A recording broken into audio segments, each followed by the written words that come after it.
ઉત્સવોની ધામધૂમથી ઉજવણી કરવામાં આવતી હોય છે, જેમાં ગણેશ ઉત્સવ વડોદરાની આગવી ઓળખ ગણાય છે। વડોદરા શહેરમાં તમામ ઉત્સવોની ધામધૂમથી ઉજવણી કરવામાં આવતી હોય છે, જેમાં ગણેશ ઉત્સવ વડોદરાની આગવી ઓળખ ગણાય છે। આજે ભાદરવા સુદ ચોથી ગણેશોત્સવનો પ્રારંભ થયો છે, ત્યારે વડોદરાની આનબાન શાન કહેવાતા લક્ષ્મી વિલાસ પેલેસના દરબાર હોલમાં બિરાજમાન થતા વિઘ્નહર્તા ધુંધાળા દેવ ગણેશજીની વર્ષોની પરંપરા મુજબ દાંડિયા બજારથી પાલખીમાં બિરાજમાન થઈ રાજમહેલ ખાતે પહોંચ્યા અને વિધિવત દરબાર હોલમાં ગણેશજીની મૂર્તિને હીરા મોતી જડિત આભૂષણ પહેરાવી રાજગુરુ આચાર્ય પ્રેમદત્ત વ્યાસ દ્વારા પૂજા અર્ચના કરી સ્થાપના કરવામાં આવી હતી।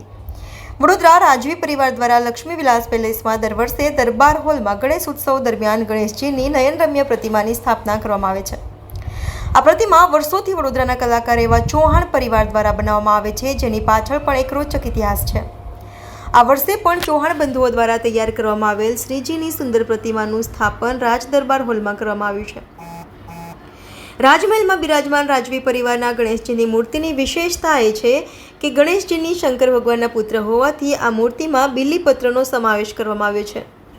શ્રીજીની મૂર્તિ બનાવવા માટેની માટી પણ ભાવનગરથી મંગાવવામાં આવે છે। આ મૂર્તિ માટે પહેલેથી જ ઊંચાઈ અને વજન નક્કી કરવામાં આવ્યું છે, જે મુજબ ગણેશજીની પ્રતિમાની ઊંચાઈ 36 ઇંચની અને વજન 90 કિલો વર્ષોથી રાખવામાં આવે છે। જે શાહી યાત્રા નીકળવાની છે ગણપતિ બાપ્પાની, અને ત્યાં જઈને બી એ લોકો જે પૂજા કરવાના છે અને જે રાજોપચાર પૂજા થવાની છે ગણપતિની, અને એમની સ્થાપના કરવામાં આવવાની છે।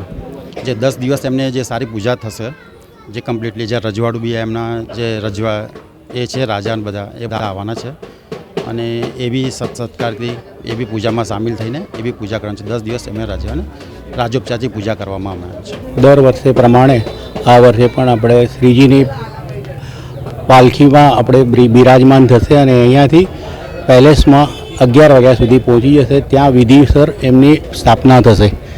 આ પરંપરા વર્ષોથી ચાલી રહી છે, અને આ મૂર્તિ અહીંયાથી 8:15માંથી જ આપણે ત્યાંથી બનીને આ જ મૂર્તિ સેમ એનાથી પેલેસમાં જાય છે દર ગણેશ ચતુર્થીના દિવસે।